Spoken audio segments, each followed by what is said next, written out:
శరణ్య దర్శన్ సంతోషంగా ఉండాలని కోరుకుంటూ దర్శన్ కోసం అని చెప్పి లెటర్ రాసిపెట్టి ఇంట్లో నుండి అర్ధరాత్రి పూట వెళ్ళిపోతుంది. తర్వాత రోజు ఉదయాన్నే శరణ్య ఇంట్లో లేకపోవడంతో ఆనంద లీలావతి కంగారు పడిపోతూ ఉంటారు.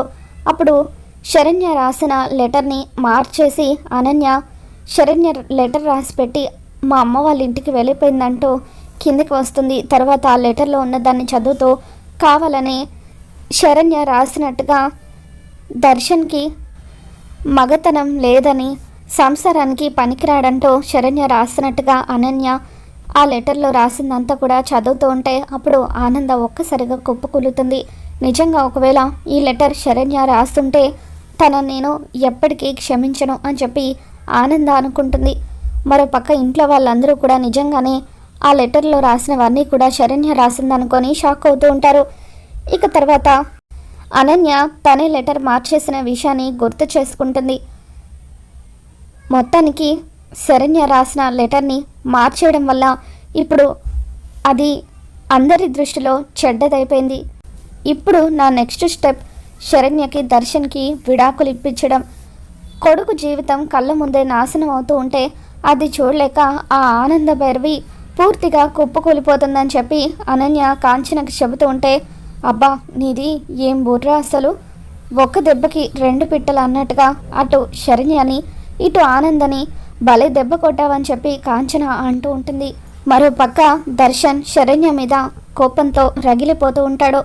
అప్పుడు అనన్య ఆనంద భైరవితో లీలావతితో అత్తయ్యగారు ఎంతైనా శరణ్య నా చెల్లెలు కదా, అసలు తను ఎందుకు ఇలా చేసిందో నేను వెళ్ళి కనుక్కొని వస్తాను అత్తయ్యగారు అని చెప్పి అంటూ ఉంటే అప్పుడు లీలావతి నిజమే ఆనంద, అనన్య శరణ్యకు అక్కే కాబట్టి శరణ్య తన మనసులో ఏముందో, ఎందుకు అలా చేయాల్సి వచ్చిందో తనతో పంచుకుంటుంది కదా, ఒకసారి అనన్యను వెళ్ళి మాట్లాడి రమ్మందామని చెప్పి అంటూ ఉంటే సరే అక్క అని చెప్పి ఆనంద అంటూ ఉంటుంది. ఇక అలా అనన్య తన పుట్టింటికి వస్తుంది. పుట్టింటికి వచ్చిన తర్వాత తన అమ్మా నాన్నలతో శరణ్య గురించి అడుగుతూ ఉంటుంది.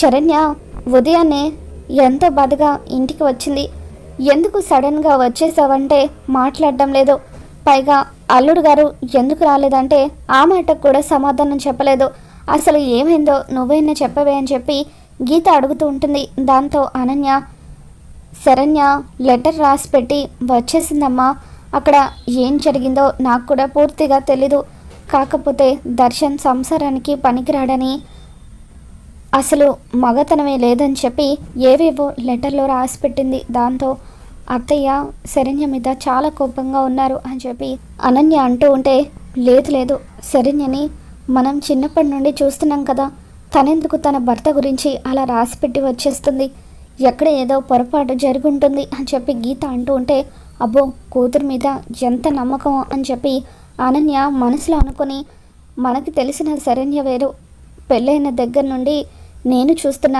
శరణ్య వేరమ్మా, శరణ్య ఎందుకో తెలియదు పూర్తిగా మారిపోయింది, ఆ ఇంట్లో శరణ్య ప్రవర్తన అంతా కూడా చాలా విచిత్రంగా అనిపిస్తుంది అని చెప్పి నేను ఒక్కసారి వెళ్ళి శరణ్యతో మాట్లాడి వస్తానంటూ తన దగ్గరికి వస్తుంది. ఇక శరణ్య జరిగిందంతా తలుచుకుంటూ కింద కూర్చొని ఏడుస్తూ ఉంటుంది.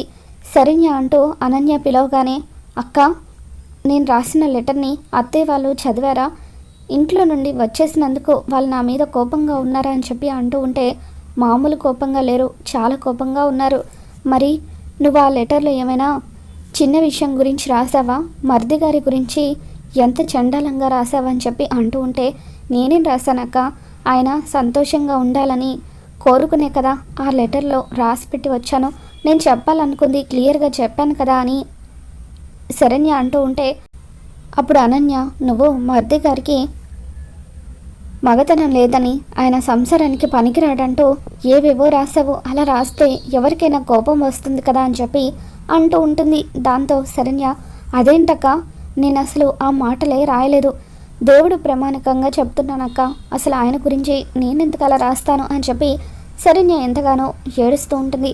మరోపక్క ఆనంద దర్శన్తో మాట్లాడడం కోసం అని చెప్పి దర్శన్ రూమ్లోకి వస్తుంది. నాన్న దర్శన్ ఒక్కసారి నేను చెప్పేది విను, శరణ్య గురించి నాకు బాగా తెలుసు, ఖచ్చితంగా తను ఆ లెటర్ రాసి ఉండదు అని చెప్పి అంటూ ఉంటే అమ్మ ఏంటమ్మా నువ్వు కళ్ళ ముందు సాక్ష్యం కనిపిస్తూ ఉంటే ఇంకా నువ్వు తనని వెనుకేసుకుని వస్తున్నావేంటా అని చెప్పి తన గురించి నీకు తెలియకపోవచ్చు. నువ్వు గుడ్డిగా తనని నమ్ముతున్నావు కాబట్టి తను నీకు మంచిదానిలాగా కనిపిస్తుంది. కానీ నిజానికి తనంత మంచిదేమీ కాదమ్మా, విషం పెట్టి నన్ను చంపాలని చూసిందని చెప్పి ఇక దర్శన్ శరణ్య మీద ఉన్న కోపాన్ని అంతా కూడా ఆనంద్కి చెబుతూ ఉంటాడు. దర్శన్ ఎంత చెప్తున్నా వినిపించుకోకుండా అక్కడి నుండి కోపంగా బయటకు వెళ్ళిపోతాడు. దాంతో ఆనంద దర్శన్ గదిలో ఉన్న బెడ్ మీద కూర్చొని బాధపడుతూ ఉంటుంది. ఇక తను అలా ఆ గదిలో కూర్చొని ఆలోచిస్తూ ఉండగా డస్ట్బిన్లో బయట ఒక చిన్న పేపర్ ముక్క కనిపిస్తూ ఉంటుంది. ఇక వెళ్ళి ఆ పేపర్ ముక్క ఏంటా అని చూడగా అందులో శరణ్య రాసిన అక్షరాలు కనిపిస్తాయి. ఇక డస్ట్బిన్ ఓపెన్ చేసి చూసేసరికి అందులో శరణ్య రాసిన లెటర్ ముక్కలై కనిపిస్తుంది. ఆ ముక్కలన్నిటిని కూడా దగ్గరగా పేర్చి ఆనంద అందులో రాసింది మొత్తం కూడా చదువుతూ ఉంటుంది. దర్శన్ గారు, నిజంగా మీకు ఈ పెళ్ళి ఇష్టం లేదన్న విషయం నాకు ముందు తెలీదు. తెలిస్తే నేను ఈ పెళ్ళి చేసుకునేదాన్నే కాదు. ఆ రోజు మీరు నాకు పంపించిన లెటర్ మధ్యలో అక్షరాలు కొన్ని చెరిగిపోయాయి. దాంతో మీరు చెప్పాలనుకుంది నాకు మరోలా అర్థమైంది. అందువల్లే నేను ఈ పెళ్ళికి అంగీకరించాను. పెళ్ళికి ముందు మీరు మరొక అమ్మాయిని ప్రేమించారన్న విషయం ఇప్పటి వరకు నాకు తెలీదు. ఇప్పటికైనా మీరు సంతోషంగా ఉండాలి. కాబట్టి నేను మీ జీవితంలో నుండి వెళ్ళిపోతున్నాను. మీరు కోరుకున్న అమ్మాయిని పెళ్లి చేసుకొని సంతోషంగా ఉండండి అని చెప్పి శరణ్య రాసిన లెటర్ చదివిన ఆనంద, అంటే నిజానికి శరణ్య రాసిన లెటర్ ఇదన్నమాట.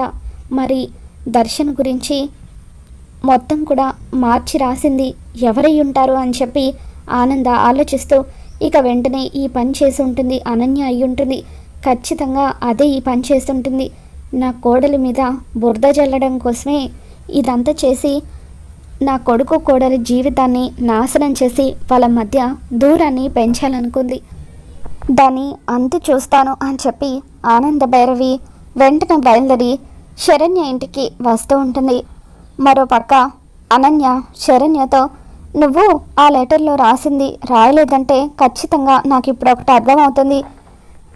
దర్శనే ఆ లెటర్ని మార్చేసి ఉంటాడు. నువ్వు తన జీవితంలో ఉండడం మరిది గారికి అస్సలు ఇష్టం లేనట్టుంది. అందుకే అందరి ముందు నేను చెడ్డదానిలాగా చిత్రీకరించడం కోసం తన గురించి తానే ఆ లెటర్లో ఆ విధంగా రాసుకొని నిన్ను అందరి ముందు చెడ్డదాన్ని చేశాడు అని చెప్పి అనన్య అంటూ ఉంటే, లేదక్క ఆయన అలాంటి వారు కాదు అని చెప్పి శరణ్య అంటూ ఉంటుంది. దాంతో అనన్య, పైకి అందరూ మంచి వాళ్ళలాగా అలాగే నటిస్తారు శరణ్య, కానీ మరిది గారికి ఈ పెళ్ళి ఇష్టం లేదని నువ్వు చెప్పావు కదా, నేను వదిలించుకోవడానికి ఇలా చేశాడేమో, అతను నీ నుండి డైవర్స్ కోరుకుంటున్నాడు అని చెప్పి అనన్య కావాలని శరణ్యని రెచ్చగొట్టడంతో ఇక అప్పుడు శరణ్య ఏడుస్తూ, ఒకవేళ నిజంగా నేను డైవర్స్ ఇస్తేనే ఆయన ఆనందంగా ఉంటారంటే సంతోషంగా ఇచ్చేస్తానక్క అని చెప్పి అంటూ ఉంటుంది. ఇక అప్పుడే ఆనంద భైరవి అక్కడికి వస్తుంది. అనన్య మాటలు విన్న ఆనంద భైరవి ఒక్కసారిగా షాక్ అవుతుంది. అంటే కావాలని నా కొడుకు కోడలి మధ్యలో చిచ్చు రేపుతో వీళ్ళిద్దరి మధ్య గొడవలు సృష్టిస్తుంది ఈ అనన్య అన్నమాట అని చెప్పి ఆనంద శరణ్య దగ్గరికి వచ్చి, అమ్మ శరణ్య అని చెప్పి అంటూ ఉంటే, అత్తయ్య గారు అని చెప్పి అలా శరణ్య ఏడుస్తూ ఉంటుంది. ఎందుకమ్మా బాధపడుతున్నావు, ఇప్పుడు ఏం జరిగిందని? అయినా భార్య భర్తలు అన్న తర్వాత ఎవరికైనా గొడవలు కామనే, ఆ మాత్రం దానికి నువ్వు ఇల్లు వదిలి వచ్చేయాలా? రామ్మ మన ఇంటికి వెళ్దామని చెప్పి ఆనంద రామ్మని పిలుస్తూ ఉంటుంది. కొంప తీసి నేను ఇప్పుడు చెప్పిందంతా వినేసిందా ఏంటని చెప్పి అనన్య మనసులో అనుకుంటూ ఉంటుంది.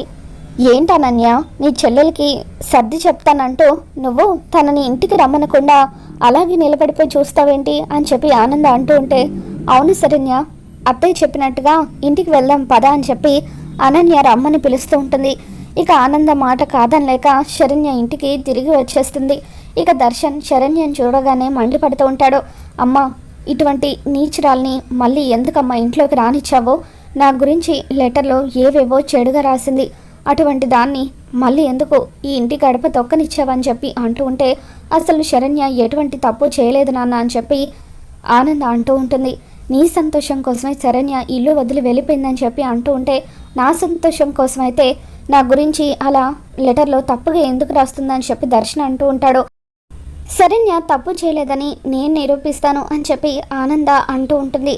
తర్వాత అనన్యతో, అమ్మ అనన్య, నేను జ్యోతితో సరుకులు తెప్పించాలి, కాస్త సరుకుల లిస్ట్ రాస్తావా అని చెప్పి అలా అనన్యను పేపర్లో రాయమని చెబుతూ ఉంటుంది. ఇక అనన్య ఆనంద బుట్టలో పడిపోయి సరుకుల లిస్టు రాస్తుంది. ఇక ఆ తర్వాత అనన్య రైటింగ్ని, ఆ లెటర్లో ఉన్న రైటింగ్ని ఆనంద కంపేర్ చేస్తుంది. ఇక రెండు రైటింగ్స్ ఒకే విధంగా ఉండడంతో రెడ్ హ్యాండెడ్గా అనన్య దొరికిపోవడంతో అందరి ముందు ఆనంద అనన్య చెంప పగలగొడుతుంది. ఏమైంది ఆనంద, ఇప్పుడు నా కోడల్ని ఎందుకు కొట్టావని చెప్పి లీలావతి అడుగుతూ ఉంటే, ఆ లెటర్ రాసింది శరణ్య కాదక్క అనన్య. నిజానికి శరణ్య రాసింది ఈ లెటర్, కానీ దాన్ని మార్చేసి దర్శన్కి శరణ్యకు మధ్య గొడవలు పెట్టాలని చూస్తుంది ఈ అనన్య అంటూ అలా సరుకుల చిట్టిని, లెటర్లో రాసున్న రైటింగ్ని రెండింటినీ కూడా కంపేర్ చేసి ఆనంద లీలావతి వాళ్ళకు చూపించడంతో ఇక అందరూ ఒక్కసారిగా షాక్ అవుతారు. ఇక అలా అనన్యని అసహించుకుంటూ ఉంటారు. మరి మొత్తానికి ఆనంద అయితే అనన్యకు తగిన బుద్ధి చెప్పింది. మరి రాబోతున్న ఎపిసోడ్లో ఏం జరగబోతుందో మళ్ళీ మన ఛానల్లో తెలుసుకుందాం. ఈ వీడియో మీకు నచ్చినట్లయితే ఒక లైక్